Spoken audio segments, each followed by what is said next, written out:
Amigos, amigas, muy buenas tardes. Sean todos ustedes muy bienvenidos a un programa más de su canal de educación financiera.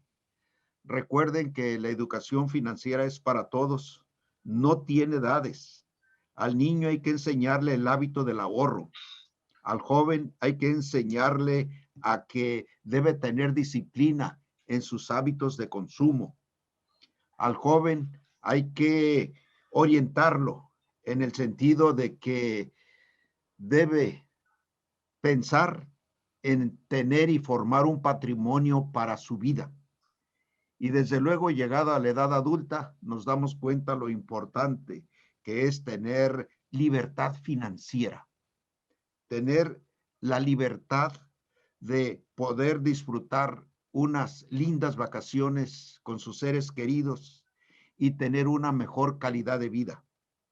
Y desde luego, llegada ya la etapa de adultez mayor, o como hoy se les conoce a los de mi generación, jóvenes en plenitud, que dice que es la edad de los 60 a los 80 años, donde muchos están volviendo a emprender nuevos proyectos, incluso negocios y actividades sumamente productivas.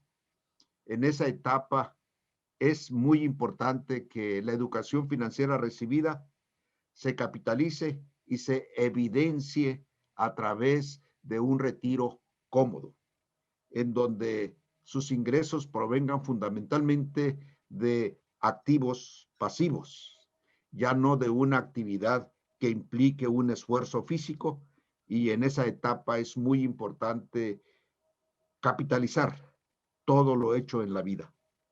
Entonces, la educación financiera es para todos. Yo quiero invitar a los que se están conectando y que no están todavía suscritos al canal, que lo hagan. Bajen su aplicación en YouTube. Ahí nos encuentran en la sección canales. Estamos rankeados en el tercer lugar y ahí se suscriben. Educación financiera. Esta tarde, la plática que vamos a tener con un gran amigo, David Alejandro Madrigal Cosío. Él es un abogado muy sobresaliente en el área laboral. Él, junto con otros grandes amigos, dirigen la firma Madrigal Ayala y Estrada Consultoría. Ellos aquí en la región noroeste son toda una autoridad en el tema de laboral. Y justamente pensamos en ellos luego, cuando el 11 de enero, José David y yo vimos que en el diario oficial de la Federación se publicó una importante reforma a la Ley Federal del Trabajo para regular en nuestro país el teletrabajo. Y aquí es fundamental que captemos el mensaje de lo que está ocurriendo hoy día en nuestro entorno. Hoy día, la situación de la pandemia ha acelerado la implementación, la puesta en práctica de las nuevas tecnologías. Era una tendencia antes de la pandemia, pero la pandemia nos obligó a ser unos expertos en el manejo del Zoom, a tener videoconferencias, y créame que nos enseñó absolutamente a todos, no solamente a las empresas, a aprender a vender en línea, no, también a los médicos a hacer telemedicina, a todos los consultores y asesores a dar asesoría en línea. Este tema de teletrabajo hace que hoy día tengamos que distinguir tres categorías en el trabajo. El trabajo presencial. El trabajo presencial, que es el que toda la vida conocimos, los de mi generación. ¿A dónde vas? Voy al trabajo. Muy bien. Pero hoy día el teletrabajo se puede hacer desde cualquier lugar. Incluso es una tendencia nueva que se está dando en algunos países, en donde muchos funcionarios de empresas se están yendo, cambiando de domicilio a zonas más relajadas, más cómodas, algunos cerca de ranchos, otros cerca de playas, y trabajar en línea ya no requieren ir a una empresa. Y está generando un fenómeno muy interesante, que muchos edificios de oficinas están siendo desocupados, porque los grandes corporativos de empresas dicen, pues me ahorro rentas, me ahorro mobiliario, me ahorro muchos insumos con la presencia de todo el personal administrativo, directivo en oficinas. Ese concepto hoy día de teletrabajo está generando ventajas y desventajas. En cada caso tendrá que evaluarse. Y justamente para ello el licenciado Alejandro Madrigal va a hacer favor de darnos sus comentarios, sus reflexiones, sus análisis y sus experiencias que está teniendo con algunas empresas en la región. El licenciado Madrigal es abogado egresado del ITESO, la Universidad Jesuita de la ciudad de Guadalajara, Jalisco. Él tiene una maestría en Derechos Humanos y Derecho Constitucional y Amparo. Es miembro de la Asociación Nacional de Abogados de Empresa, de la ANADE, y ha sido catedrático universitario aquí en la Universidad Iberoamericana Campus Tijuana. Para nosotros es un honor que Alejandro nos acompañe esta tarde. Es un gran amigo al que estimamos mucho y sobre todo es un profesional muy completo, muy preparado, y hoy nos va a comentar este interesante tema. Alejandro, bienvenido, y por favor sus dudas, plantéelas a través del chat. Ya al final José David les abrirá los micrófonos para algunos que lo quieran hacer en vivo, algún comentario. Con mucho gusto, bienvenidos. Bienvenidos y empezamos. ¿Qué tal? Muchas gracias, contador. Gracias por la introducción, por sus palabras. Y pues sí, efectivamente estamos ya en esta etapa. Ya llegó el momento de tener este tipo de reuniones, de este tipo de modificaciones a la ley referentes al teletrabajo.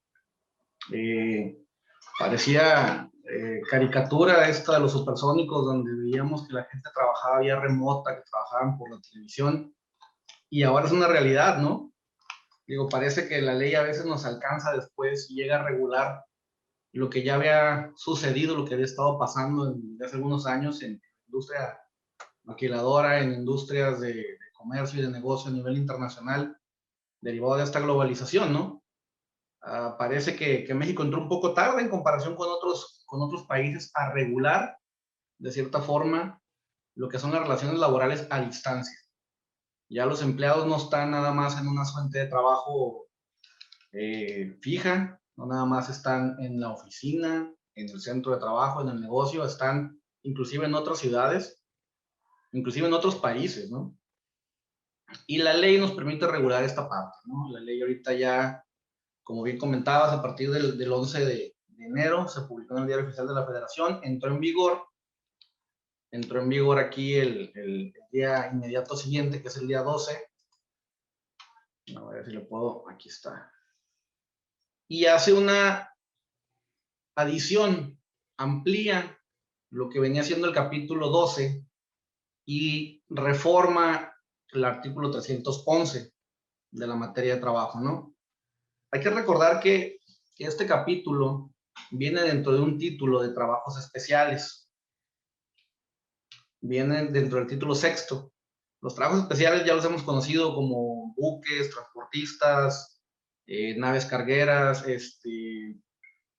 sobre todo los médicos residentes, ¿no? Trabajo especial que requiere ciertas particularidades de la reglamentación de la Ley Federal del Trabajo para regular ahora el teletrabajo, a diferencia del trabajo remoto o trabajo doméstico.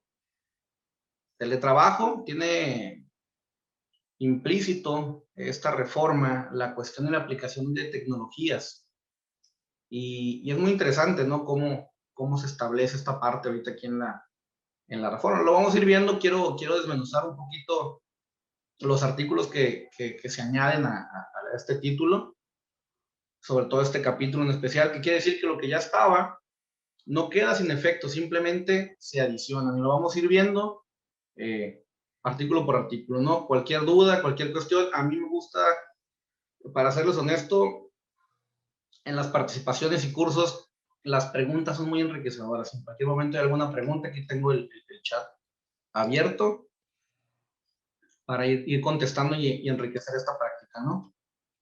Vamos iniciando con la presentación del día de hoy. Nuevamente, gracias por la invitación y gracias por su tiempo en esta tarde lluviosa. Bueno, aquí está, ¿no? Esta es la adecuación que se hace al artículo 330A. Hay que recordar que es muy cómodo para la ley no cambiar la numeración y la serie de los artículos, simplemente agregar una letra dentro de los mismos artículos. Este es el capítulo bis del capítulo, perdón, el título 12, capítulo bis, ¿no? Dice, el teletrabajo es la forma de organización laboral subordinada que consiste en el desempeño de actividades remuneradas. Y aquí viene la primera gran modificación, ¿no? La subordinación. La subordinación reconocida en un artículo, reconocida en la ley. Porque anteriormente era muy común este tipo de prácticas y en asesoría y en consulta laboral simplemente decíamos que la subordinación era complicada de probar en un trabajo remoto. ¿Cómo coordinas una subordinación inmediata? ¿Cómo coordinas el dar órdenes? ¿Cómo coordinas gestionar la entrada y salida del trabajador y sus horarios de descanso, ¿no? ¿Cómo controlas esta parte, no? Y ahora con este capítulo, donde más adelante vamos a ir viendo, que requiere y solicita la aplicación de tecnologías para regular precisamente esta parte, ¿no? Y aquí viene lo interesante, ¿no? Y también otra cuestión que no nada más se denomina teletrabajo y no home office, porque el teletrabajo, y como bien lo menciona aquí, dice, en lugar distinto al establecido o establecimientos del patrón. Aquí no condiciona que sea en la casa del trabajador. Normalmente se va a dar esta práctica por comodidad del mismo, ¿no? Pero no hay una obligación de que sea en su casa. El trabajador puede trabajar de forma remota, vaya, inclusive puede estar de vacaciones trabajando, siempre y cuando cumpla los horarios y el trabajo contratado. No se requiere la presencia física de persona trabajadora bajo la modalidad de teletrabajo. Teletrabajo, la tecnología, ¿no? Nuevamente. El centro de trabajo, donde es utilizado primordialmente las tecnologías de la información y comunicación para el contacto y mando entre la persona trabajadora bajo la modalidad de este mismo teletrabajo, ¿no? Vemos el contacto y el mando, y esa es la parte de cómo cómo busca la ley regularizar lo que ya se venía dando, ¿no? Y lo vivimos ahora más que nunca en este tiempo de pandemia, en este tiempo de sana distancia, donde el trabajador y la mayoría de los centros de trabajo por protocolo, por disminuir la afluencia de trabajadores y la congregación de personas en los centros de trabajo, buscaron opciones para mandar a los trabajadores a su casa, ¿no? Y el mismo artículo viene, ¿no? La persona trabajadora bajo la modalidad de trabajo será quien preste los servicios personales, será un servicio prestado personal, remunerado y subordinado, en un lugar distinto a las instalaciones, que ya vimos, ¿no? Y aquí hace alusión a lo que veníamos platicando, ¿no? ¿Cuál es el efecto de la modalidad de teletrabajo? Se entenderá por tecnologías de la información y comunicación al conjunto de servicios, infraestructura, redes, softwares, aplicaciones informáticas. Digo, todo dentro de lo que se puede echar mano para regular y apoyar al trabajo remoto, ¿no? Y hace una parte importante también aquí, que deben ser componentes electrónicos y tecnológicos para almacenar, proteger la información también del patrón, ¿no? Más adelante vamos a ir viendo las adecuaciones que tendremos que hacer y la reglamentación que tendrá el patrón que implementar para precisamente cuidar esta parte, ¿no? Ojo, el teletrabajo tiene la condición de que no se desarrolle en un mayor del 40% fuera de la empresa. Es decir, de tu jornada laboral de 48 horas, que no exceda de las 19.2 horas. Estos son 19.12 minutos, ¿no? 19 horas con 12 minutos. Y aquí una pequeña gráfica de cómo se divide la semana y qué porcentaje del trabajo tengo que estar en casa para no ser considerado teletrabajo. Y lo vivimos en experiencias de los últimos meses. Había empresas que decían, tantos trabajadores descansan martes y jueves, desde casa trabajan, perdón, y así disminuimos el aforo de las famosas 50 personas en un centro de trabajo, en una misma área, ¿no? Y varios roles que las maquiladoras y los centros de trabajo empezaron a implementar para disminuir la concentración de trabajadores. Y fue muy funcional, obviamente, con laptops, celulares, intranet de algunas empresas, ¿no? No será considerado teletrabajo el que se realice de forma ocasional, ¿sí? Es decir, si de mi jornada semanal, de mi jornada diaria, una semana se me envía a teletrabajo por cualquier otra cuestión, no debe ser considerado debido a que es ocasional, ¿sí? Digo, la pandemia y los meses anteriores nos han enseñado mucho referente a este tema, ¿no? Y hay que cuidar precisamente esa parte, ¿no? Hay empresas que ya quedaron con esta modalidad. Uno, porque les es económicamente atractiva la parte de reducir costos de electricidad, de agua, de consumo de la misma empresa. Nos decía un cliente, no tienes idea de lo mucho que hemos ahorrado en las botellitas de agua, en el consumo de agua, de los baños, la luz, mantenimiento, el personal de limpieza. Ha habido ahorros significativos en este tema, ¿no? Sobre todo los que estamos aquí en Baja California conocemos el tema del agua perfectamente ahorita, ¿no?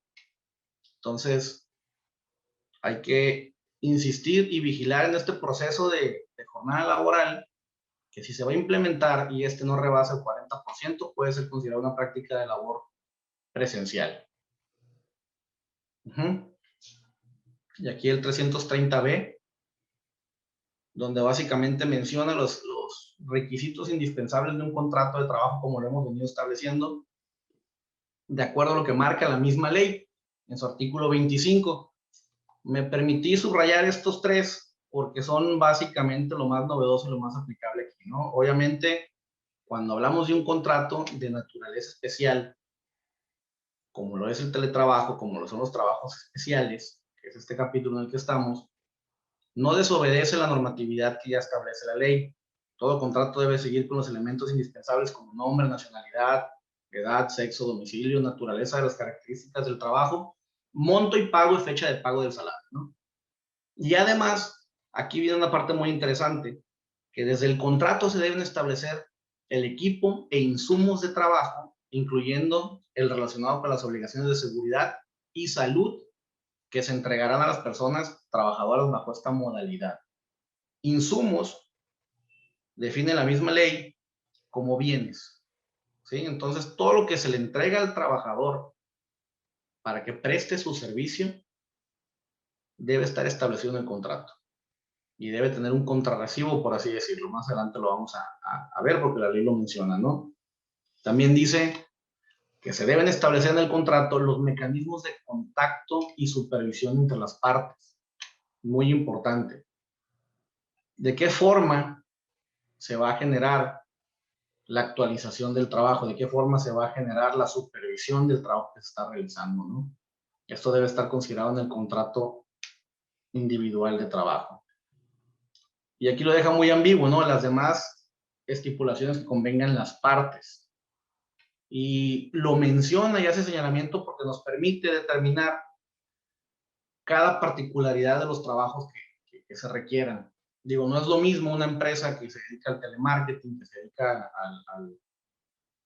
por ejemplo, al telemercadeo, o a los famosos call centers, que la empresa que por necesidad tiene que mandar a su casa a la gente que está en procesos administrativos. ¿Sí? Las especificaciones son muchas, ¿no? El nivel gerencial es otro, el nivel de producción es otro completamente, ¿no? Entonces hay que ser muy claros en el contrato individual de trabajo cómo se va a generar y supervisar esta relación laboral y cómo se va a determinar precisamente las características de esta relación. Hay que recordar que una relación laboral tiene tres elementos principales. La jornada, que en este caso el teletrabajo va a ser un reto. La subordinación, que ya lo vimos y lo hemos mencionado estos últimos meses, cómo vamos a ligar la subordinación de trabajo en un teletrabajo, ¿no? Y el salario, obviamente, ¿no? El salario, cuando no se pacta por unidad de obra, cuando no se pacta por una comisión, cuando no se pacta por rendimiento, es muy sencillo, pero cuando se pacta trabajo entregado, hay que tener un esquema para fundamentar que lo que es el trabajador desde su casa esté haciendo, esté remunerado. Entonces, aquí el 330B nos establece estas obligaciones directamente desde el contrato. Contrato individual y adendum, ¿no? Es lo que vamos a platicar. Por ahí tenemos un formato de contrato individual que le voy a hacer llegar hoy en la tarde a los contadores para que lo hagan llegar a su vez a ustedes, y con todo gusto revisar las dudas que puedan surgir en el Inter, ¿no?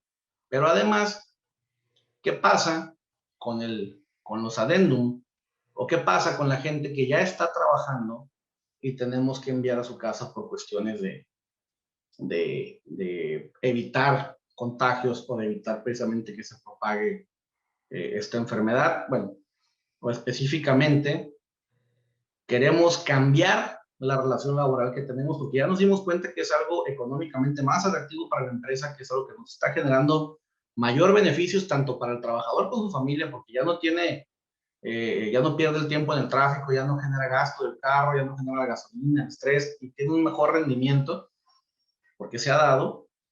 Es muy a gusto trabajar en casa. Ahorita, los que tenemos hijos y sabemos que a veces estamos yo me quedé aquí en la oficina porque me voy a la casa y imposible tener este tipo de reuniones, ¿no? Tengo dos hijos de 7 años, entonces pues es muy demandante, ¿no? Pero ¿qué pasa con el trabajador que quiere optar por cambiar o migrar su relación a este tipo de trabajo? Hay que identificar que no necesariamente tenemos que hacer un cambio al contrato, pero sí un adendum al mismo, ¿no? Y nosotros como despacho identificamos estos 3 puntos importantes.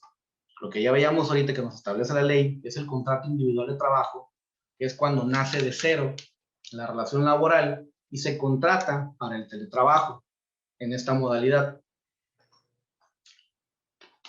Perdón, lo demás, estos 2 adendums que tenemos aquí, el primero es un adendum al contrato individual de trabajo presencial y a la modalidad de trabajo por motivo de fuerza mayor y sana distancia, ¿sí? Recordaremos que por ahí de mediados del año pasado, las autoridades sacaron un comunicado, sacaron ahí un listado de cuáles son las enfermedades de riesgo o morbilidades o quiénes son los vulnerables, y la obligación de que estas personas fueran a descansar a su casa o prestaran servicios, inclusive así lo mencionaba como teletrabajo. Esto salió antes de esta reforma, pero prácticamente ya se venía contemplando desde legislaciones atrás esta parte del teletrabajo. Únicamente se aceleró para efecto de poder regularizar esto, ¿no? Como lo comentaba ahorita, primero suceden los hechos y luego se reglamentan, por lo general así sucede en las leyes, ¿no? Esto ya nos llegó y nos llegó de golpe. Yo creo que fue un avance de varios años, lo que vivimos el último año en cuestión de trabajo remoto, ¿no? Y el adendum, perdón, y con la cuestión de fuerza mayor, pues obviamente se determinó la emergencia sanitaria y tuvimos que regularizar mediante convenios. Esa vez lo hicimos con convenios, no con adendums al contrato, porque no lo preveía la ley en ese momento. Pero en algunos casos hicimos convenios donde mandábamos a los trabajadores vulnerables a su casa con una prestación de servicio, con una prestación de salarial, pero condicionada al cambio de semáforo.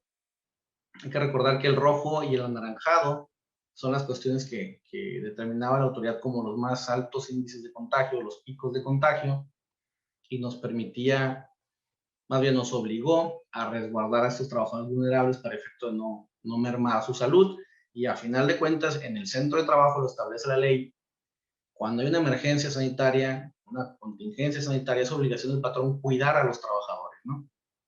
El otro adendum que trabajamos en estos días es el adendum al contrato individual de trabajo presencial a la modalidad de trabajo por motivo de fuerza mayor. Esta es la temporalidad. Esto no tiene que ver con las comorbilidades o con la vulnerabilidad de los empleados, ¿no?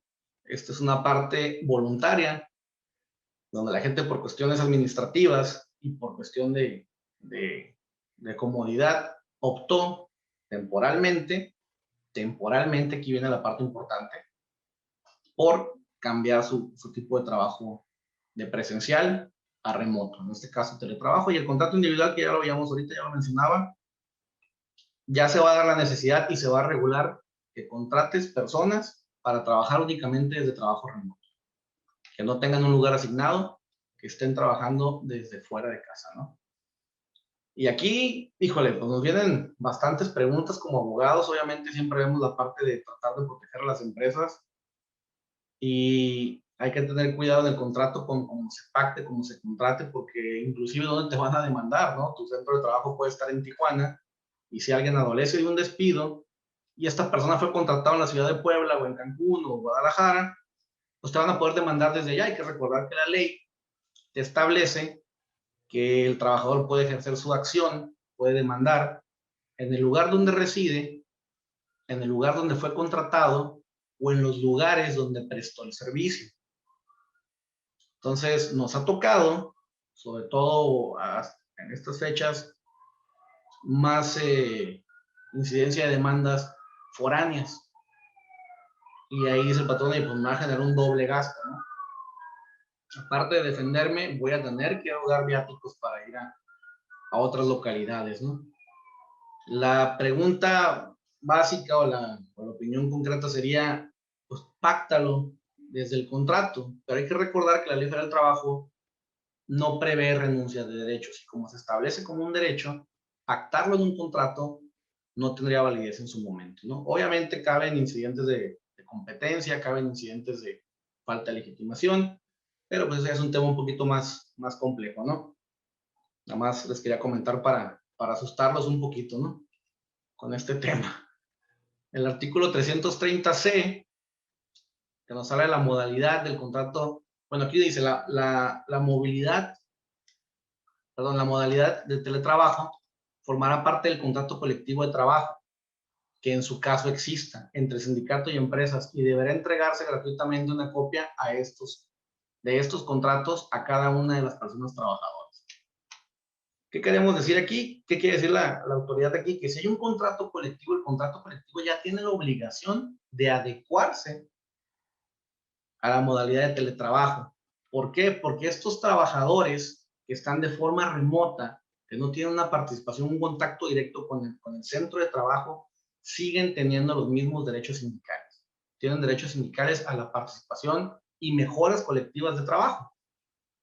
No porque mi empresa tenga contrato colectivo y esas personas las contratemos por fuera para prestar un servicio fuera, no tienen los mismos derechos de este contrato colectivo. Y es importante porque el año que entra vienen reformas de fondo y significativas a la misma ley y a los mismos estatutos de los sindicatos y a la misma legitimidad de esos contratos colectivos.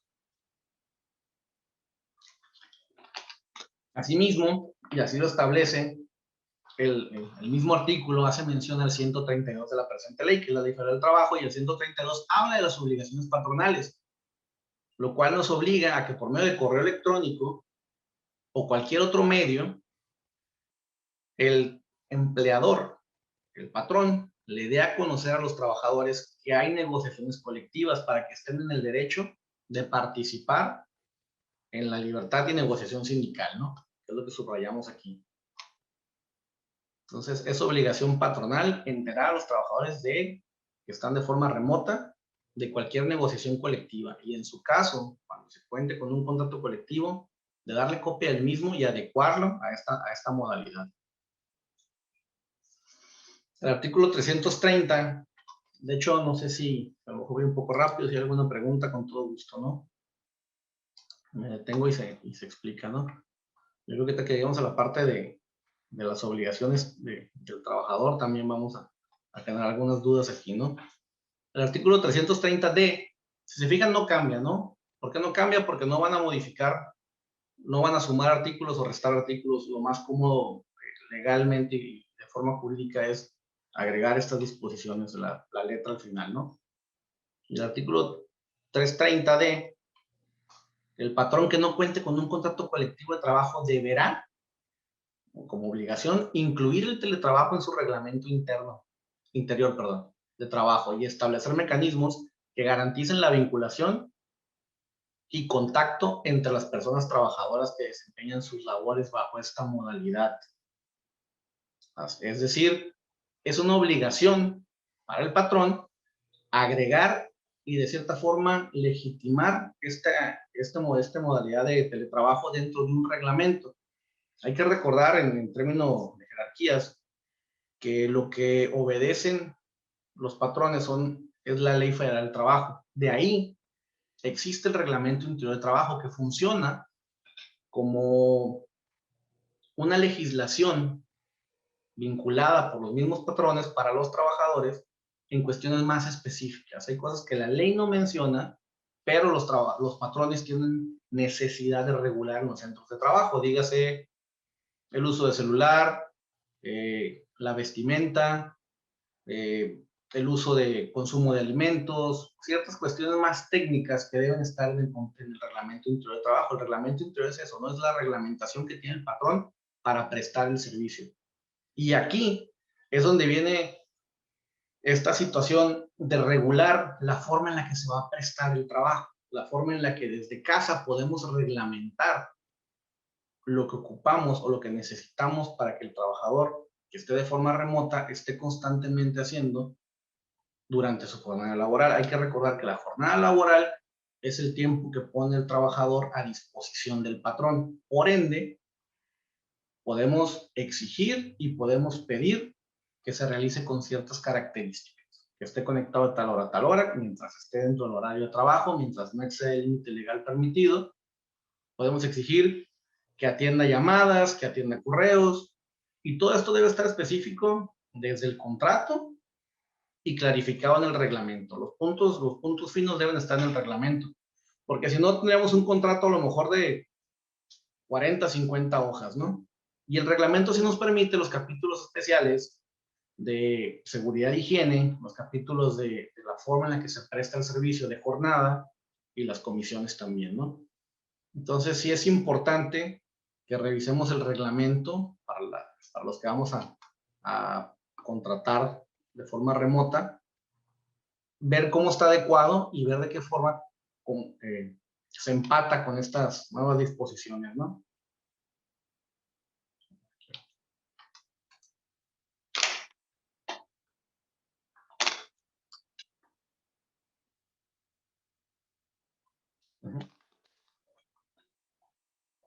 Aquí tenemos el 330E, aquí nos habla de las obligaciones patronales especiales y enuncia las siguientes, ¿no? Y aquí es donde viene ahora sí que el grueso y lo interesante de esta reforma, porque nos habla de cuestiones que todavía no están concretas, que de cierta forma adelantaron a su época, ¿no? Una es, y lo veíamos ahorita hace un momento, los insumos, los famosos insumos, ¿no? La primera obligación es proporcionar, instalar y encargarse del mantenimiento de los equipos necesarios para el teletrabajo, como equipo de cómputo, sillas ergonómicas, impresoras, entre otros. Entonces, es nuestra obligación que si se le va a proporcionar la laptop o una computadora de escritorio, que tener la instalación correcta, en el punto correcto, y el mantenimiento necesario. Esa es obligación patronal. ¿Sí? No es lo mismo tenerlo en el centro de trabajo, que esté un técnico revisando, a tener que garantizar que desde su casa se le está dando el uso adecuado y el mantenimiento correcto, ¿no? La segunda obligación es recibir oportunamente el trabajo y pagar los salarios en forma a fechas estipuladas. Esta obligación es un poquito más de referencia al trabajo por rendimiento o al trabajo por comisión.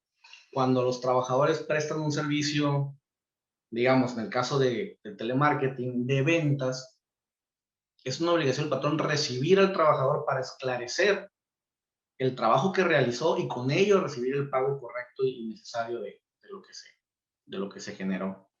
Entonces, no porque sea teletrabajo, el patrón se puede negar a recibir al trabajador en el centro de trabajo, ¿no? Recibir oportunamente su trabajo y pagar los salarios que de ello emanen, ¿no? Asumir costos, y aquí está la pregunta del millón, ¿no? Asumir los costos derivados del trabajo a través de la modalidad de teletrabajo, incluyendo en su caso el pago de servicios de telecomunicación y la parte proporcional de electricidad, ¿sí? Aquí es digo, prácticamente lo vemos así como, ahí te la dejo, y recordando que uno de los transitorios, que son los artículos que aclaran la misma ley, menciona que tendremos muy probablemente en los siguientes 18 meses, 16 ya, alguna NOM que especifique o clarifique bien esta parte. Ahorita, ¿qué es lo que nos dice el servicio de telecomunicación? No menciona su totalidad, no menciona un porcentaje tampoco.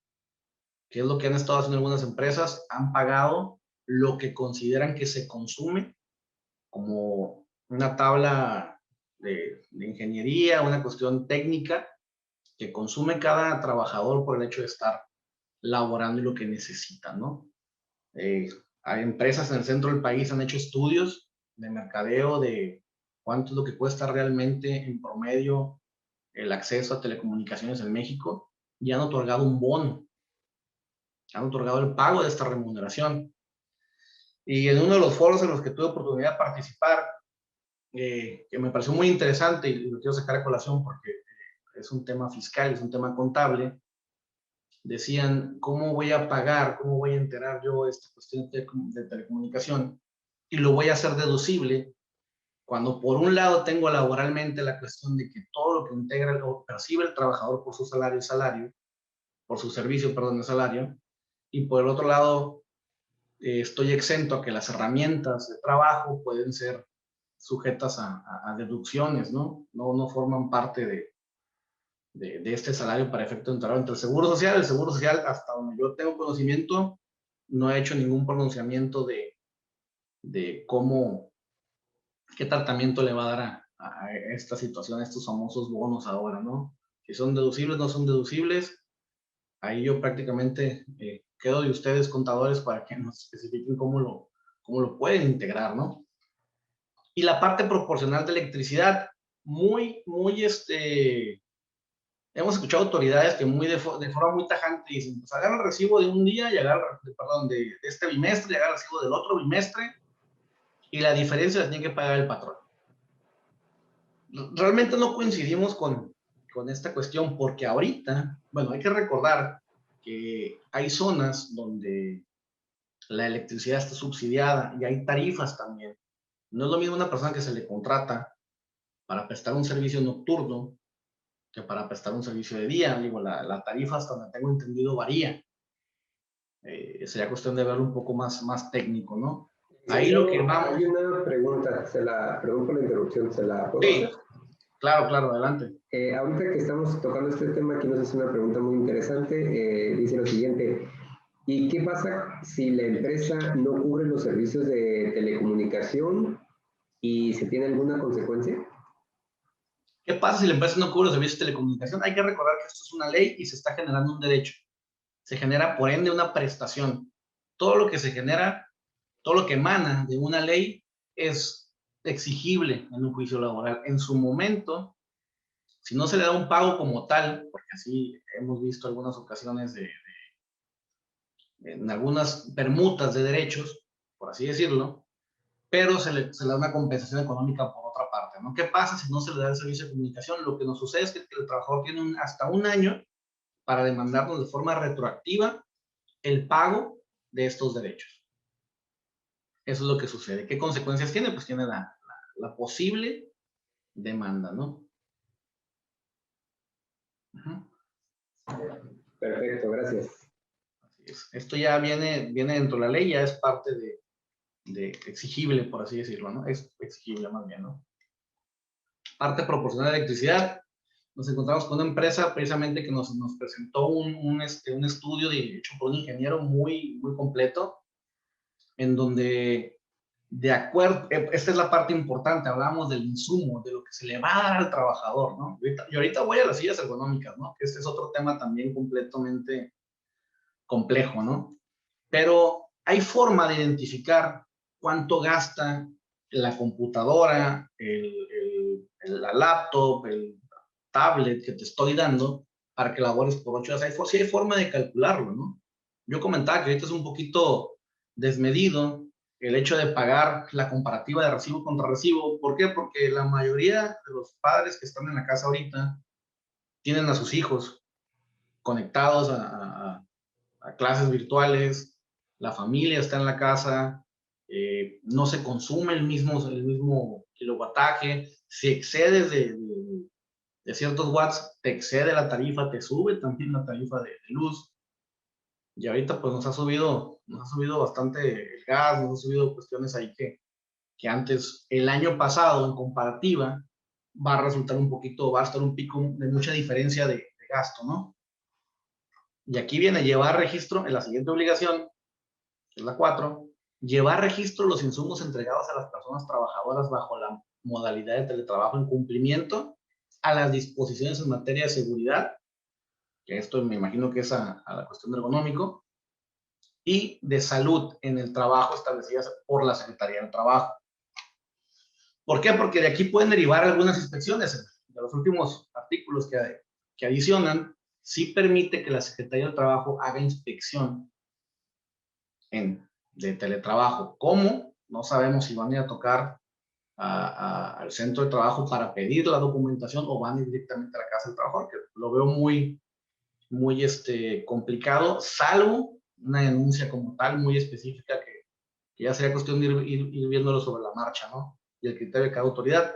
Pero muy seguramente la Secretaría sí va a ir a los centros de trabajo a requerir los documentos y registros de los insumos, vaya, que se le entregaron a los trabajadores. Ve qué marca le diste de computadora, qué silla le entregaste, si cumple las características ergonómicas, cuál es el consumo.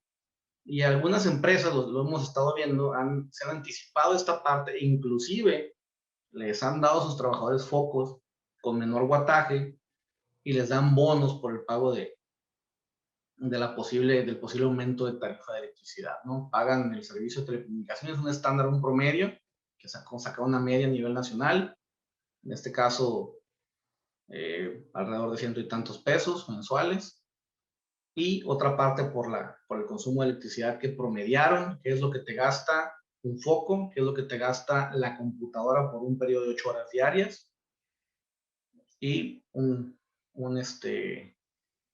adicional para otro tipo de cuestiones que se generen por el uso del trabajo en casa, ¿no?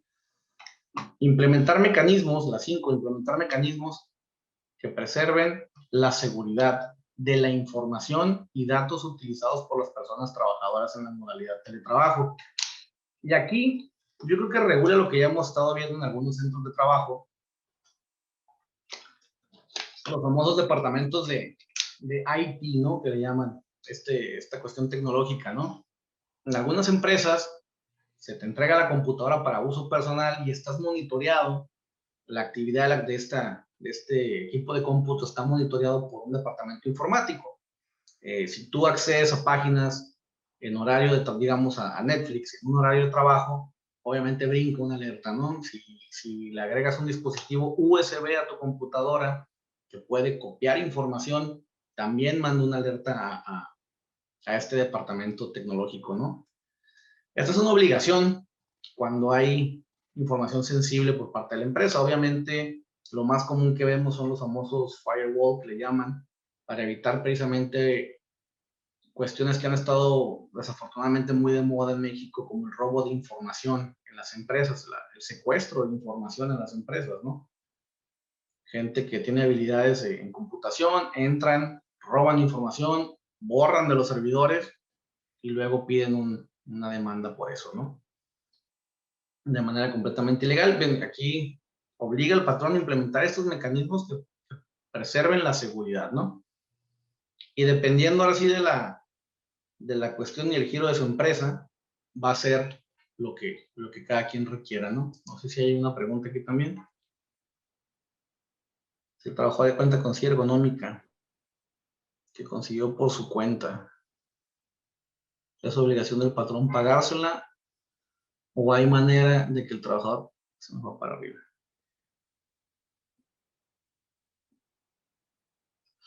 No, digo, la renuncia digo, hay forma de que si el trabajador ya cuenta con una silla ergonómica, no puede renunciar a ella, ¿no? Simplemente lo que sugerimos es que este trabajador nos haga un documento en donde dice que en su casa, donde va a prestar el servicio, ella cuenta con este equipo, que es una silla con tal característica, en donde reconoce que él se hace responsable de esta parte, ¿sí?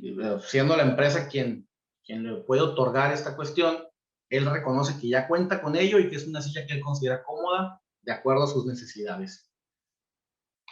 ¿Qué pasa con los trabajadores freelance por honorarios, como los diseñadores gráficos? Aquí obviamente,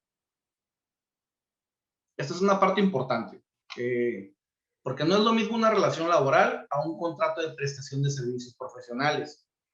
La diferencia, y lo marcan los criterios de jurisprudencia, es la exclusividad, vaya, lo que ya se menciona aquí, la subordinación.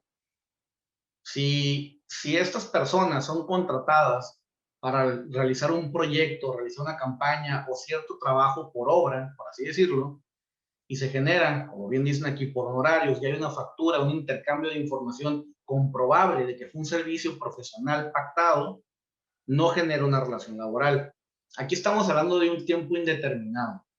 Aquí estamos hablando de constante, trabajo constante y de un salario que es fijo y que puede ser variable, pero por comisión.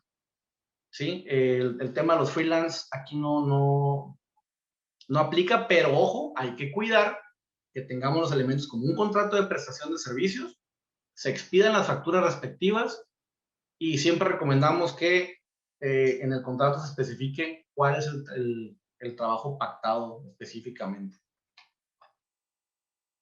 Disculpen, generan constancia, no, eso no lo... Ah, ok. Esta es otra parte, otra pregunta interesante. ¿Qué va a pasar con los riesgos de trabajo? ¿No? O sea, simplemente desde hace unos años para acá ya vemos a las autoridades un poquito más estrictas en los accidentes en trayecto que le llaman, ¿no? Esto se reformó y se adecuó precisamente a considerar el tiempo de traslado del trabajador para ir al centro de trabajo y para regresar a su casa. Esa es una cuestión que aún no está regulada y que la misma práctica lo va a ir marcando, ¿no? Ahorita, como vamos a ver en el transitorio, en el segundo transitorio, la autoridad tiene 18 meses para adecuar este tipo de normatividad. Y más adelante voy a hacer mención a esta parte también, ¿no? El 6, respetar el derecho de desconexión a las personas trabajadoras en la modalidad de teletrabajo y al término de la jornada laboral. Aquí hay también se los voy a hacer llegar un compendio muy interesante de normatividad que viene de Francia, en donde es considerado inclusive acoso laboral, tratar de contactar a tus empleados después de la hora de salida. Puede ser considerado acoso o hostigamiento laboral. Muy interesante, ¿no? Aquí en México, pues prácticamente sí se da la práctica de trabajar a deshoras, hacer llamadas fuera del horario de trabajo muy comúnmente, ¿no? Entonces, esta obligación es respetar el derecho de la desconexión, ¿no? Inscribir a las personas trabajadoras en la modalidad de teletrabajo en el régimen obligatorio de seguridad social, como un empleado normal, ¿no? Perdón. Y establecer mecanismos de capacitación, asesoría necesarias para garantizar la adaptación y aprendizaje del uso adecuado de las tecnologías, de la información de las personas trabajadoras de la modalidad de teletrabajo. Aquí, pues básicamente no basta nada más entregar el equipo de cómputo, sino como toda curso de capacitación inicial, tener el certificado o la garantía de que esta persona recibió la capacitación adecuada y el uso correcto de este equipo. Porque aquí puede venir un problema posterior, como ya comentábamos ahorita, si esta persona saca información o hace mal uso del equipo de cómputo, ¿cómo voy a terminar yo la relación laboral si no tengo el documento que me acredita que se lo mencioné previamente, ¿no? Entonces sí es importante esta parte como obligación y como documentación para evitar cualquier cuestión futura, ¿no? Cualquier riesgo futuro, ¿no? Hay otra pregunta, licenciado. Sí. Aquí en el chat también nos comentan que si las prestaciones serán las mismas aun cuando no te presentes al centro de trabajo como bonos de puntualidad y asistencia. Digo, bono de puntualidad y asistencia, porque realmente aquí vamos a determinar cómo vamos a cuantificar, cómo vamos a regular el acceso o la conexión de estas personas o la disposición, ¿cómo vamos a regular la jornada? ¿Sí? La jornada va a ser un tema increíble aquí, ¿no? ¿Desde qué momento estoy dado de alta? ¿Desde qué momento en el sistema me refiero? Tiempo de disposición, digo. Hay un principio dentro de la ley del trabajo que dice trabajo igual, salario igual. No puedes hacer una distinción si contratas a dos personas en el mismo puesto y una trabaja en su casa y otra trabaja en la empresa. No puedes hacer una distinción en cuanto al salario. Si la persona que está dentro de la empresa percibe bono de puntualidad y asistencia, la persona que está trabajando de forma remota, también tenemos la obligación de generar este pago, ¿no? Esta gratificación por el servicio que está prestando, toda vez que es igual al de otra persona, ¿no?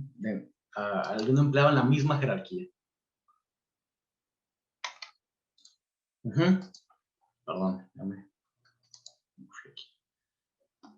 Digo, básicamente las obligaciones que tienen las personas, los trabajadores, esta habla de las obligaciones de los trabajadores, tener mayor cuidado en la guarda y conservación de los equipos, ¿no? El uso correcto de las herramientas es la obligación de los trabajadores. Informar con oportunidad sobre los costos pactados para el uso de los servicios de telecomunicaciones y consumo de electricidad derivados del teletrabajo. Nuevamente, no hay nada establecido ahorita, pero aquí ya nos obliga, bueno, aquí obliga a los trabajadores a informar cuánto es el costo respectivo, ¿no? El patrón puede hacer un cálculo, puede generar una aportación mediante un bono, eso sí puede haber una diferencia porque el trabajo sí se genera, vuelvo a lo mismo, no es salario, para mí es cuestión de herramienta de trabajo y de generar, de procurar evitar pérdidas para los trabajadores que prestan su servicio desde casa porque les cuesta a ellos la luz, ¿no? También el uso de Internet, ¿no? Obedecer y conducirse con apego a las disposiciones en materia de seguridad y salud en el trabajo. Sí, obviamente, dependiendo de la práctica o del trabajo que estén realizando, bien decíamos ahorita, para mí lo más evidente y más general es la postura, el hecho de que estés sentado 8 horas ante una computadora, porque te lo obliga. Es una cuestión de que se debe generar dentro del reglamento interior, obedeciendo las disposiciones de salud general que emanen de esta cuestión. Es una obligación del trabajador obedecer ese tipo de regulaciones, ¿no? Entender y utilizar mecanismos del sistema operativo para la supervisión y sus actividades. ¿Sí? Si volvemos a lo mismo, si se está generando la cuestión de tener que estar conectado desde tal hora, bueno, desde mi hora de entrada y a disposición del patrón, es una obligación obedecer estos mecanismos, ¿no? Y utilizarlos, ¿no? Basta, oye, tengo que trabajar, bueno, hay jornadas autoadministrables que ya se podrían pactar, pero en nuestra opinión sí tiene que estar muy claro cuál es el tiempo laborado para que precisamente se evite rebasar jornadas mixtas o jornadas nocturnas y que el patrón tenga una reducción en su capacidad de trabajo, ¿no? Toda vez que la nocturna, como bien sabemos, es de 7 horas, la mixta de 7 horas y media, ¿no? Y entender políticas y mecanismos de protección de los datos utilizados al desempeño de las actividades, así como la restricción sobre el uso y el almacenamiento, lo que platicamos hace un momento de los USB o de mandar correos con información o página que tenga cada quien que disponer dentro de políticas. Actualmente la mayoría de las empresas tienen políticas, ahorita ya pueden ser parte del reglamento dentro del trabajo. Ahorita ya es competencia de las autoridades determinar esta situación, ¿no? Y aquí vemos esta parte interesante, que es lo que nos compete actualmente, que es el G, el artículo G, donde habla de los causas de fuerza mayor y que hay una reversibilidad. Esta es la parte interesante, ¿no? Por cuestión de pandemia y por cuestión de semaforización, podemos mandar a los trabajadores a su casa en esta modalidad para evitar precisamente el aforo de personas, pero también podemos regresarlos en cuanto sea viable, ¿no? Lo que ya vimos ahorita, los adendums al contrato, ¿no? Me voy a ir un poquito rápido aquí por el tiempo. Esto prácticamente habla de la obligación del patrón a generar la igualdad y la remuneración y capacitación, ¿no? El acceso a la pertenencia y permitir la conciliación de la vida personal con los trabajadores, ¿no? Esto es prácticamente que es obligación del patrón precisamente, ¿no? Cuidar cómo se presta la relación laboral con los trabajadores a teletrabajo, ¿no?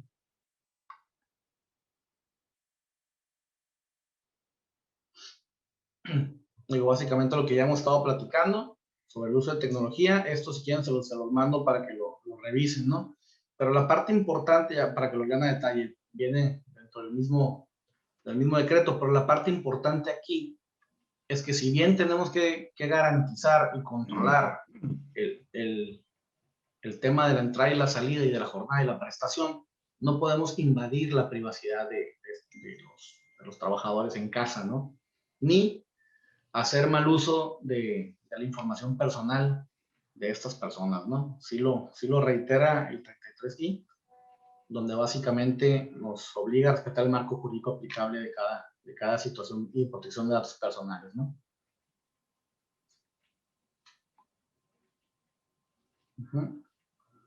Y aquí es donde, como les comento, todavía no sale una norma oficial mexicana que regule este tipo de cuestiones, pero sí nos pide revisar los factores económicos, psicosociales y de otro tipo de riesgo que se pudiera generar derivado de esta implementación del trabajo en casa, ¿no?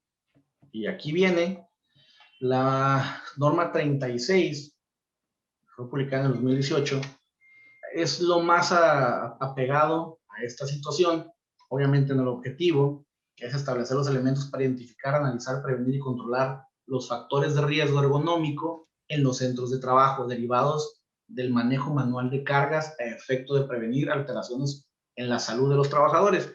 Si bien, y los que han revisado esta ley, saben perfectamente que más que nada se refiere a cargas, cuestiones pesadas, cómo mover objetos, si son por empuje, si es por arrastre.